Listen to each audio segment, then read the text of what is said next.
Good morning, class.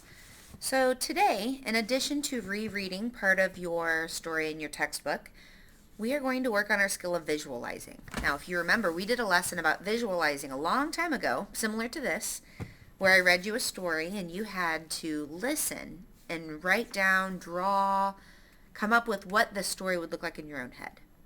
Now, why do you think it's so important that as readers, as good readers, we visualize the words that we read? You might be thinking that it makes your story come alive. It helps you understand your story better.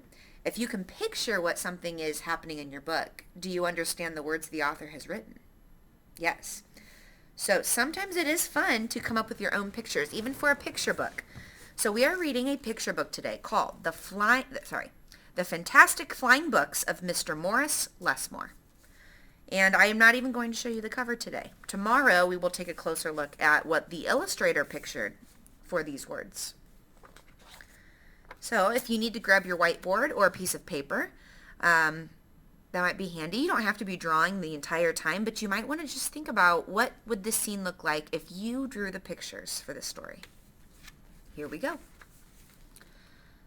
Morris Lessmore loved words. He loved stories. He loved books. His life was a book of his own writing, one orderly page after another. He would open it every morning and write of his joys and sorrows, of all that he knew and everything that he hoped for.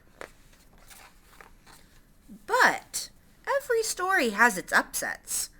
One day the sky darkened, the winds blew and blew, till everything Morris knew was scattered, even the words of his book. It's kind of an interesting beginning to a story, huh? You have to use your imagination. He didn't know what to do or which way to go, so he began to wander and wander. Then a happy bit of happenstance came his way. Rather than looking down, as had become his habit, Morris Lessmore looked up. Drifting through the sky above him, Morris saw a lovely lady. She was being pulled along by a festive squadron of flying books. So, use your mind to picture what a group of flying books might look like. Morris wondered if his book could fly, but it couldn't. It would only fall to the ground with a depressing thud. The flying lady knew Morris simply needed a good story, so she sent him her favorite. The book was an amiable fellow and urged Morris to follow him. Wonder where the book's taking him. The book led him to an extraordinary building where many books apparently nested. Look at that being a nesting book. Morris slowly walked inside and discovered the most mysterious and inviting room he had ever seen. It was filled with the fluttering of countless pages, and Morris could hear the faint clatter of 1,000 different stories, as if each book was whispering an invitation of adventure. Then his new friend flew up to him and landed on his arm. It held itself open, as if hoping to be read. The room rustled to life, and so Morris's life among the books began.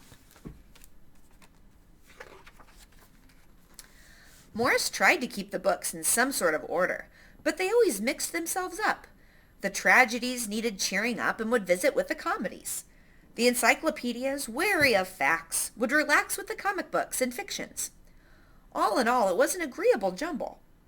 Morris found great satisfaction in caring for the books, gently fixing those with fragile bindings and unfolding the dog-eared pages of others.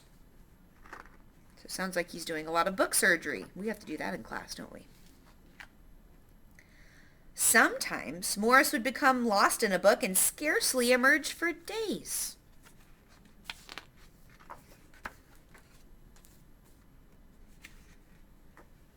There's a lot of pictures here I'm skipping.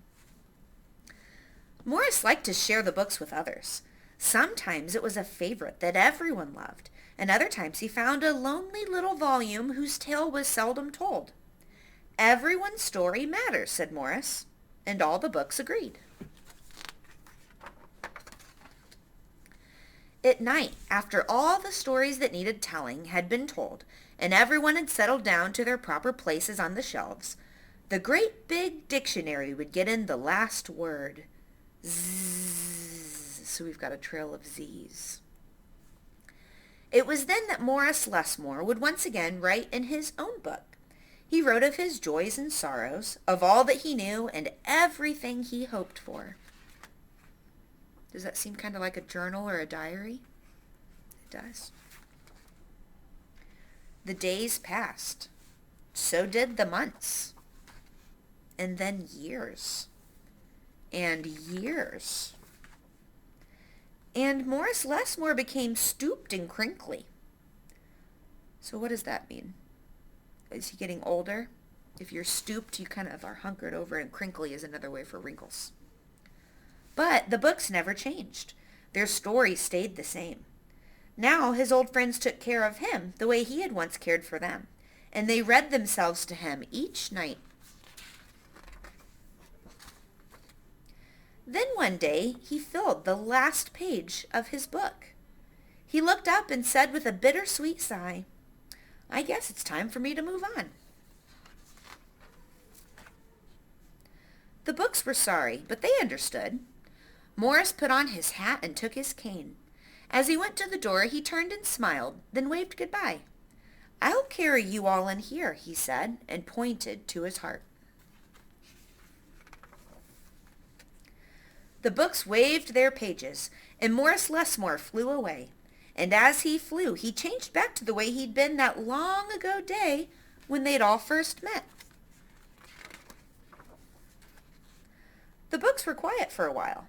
Then they noticed that Morris Lessmore had left something behind. "It's his book," said his oldest friend. Inside was Morris's story, all of his joys and sorrows, all that he knew and everything that he hoped for. Then the books heard a small, expectant sound. There in the doorway was a little girl. She looked around with wonder. Then something fantastic happened.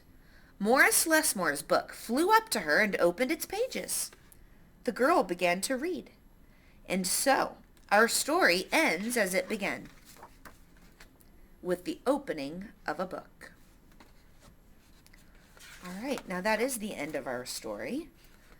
I am not going to show you any of the pictures yet today, but I want you to think about what that story could mean. If you want to listen to it again to finish thinking through your drawings or your visualizations, feel free. You can rewatch the video. But other than just thinking of the pictures in our head, I want you to think about what this story could mean. Okay, what do you think the author wants us to learn from the story?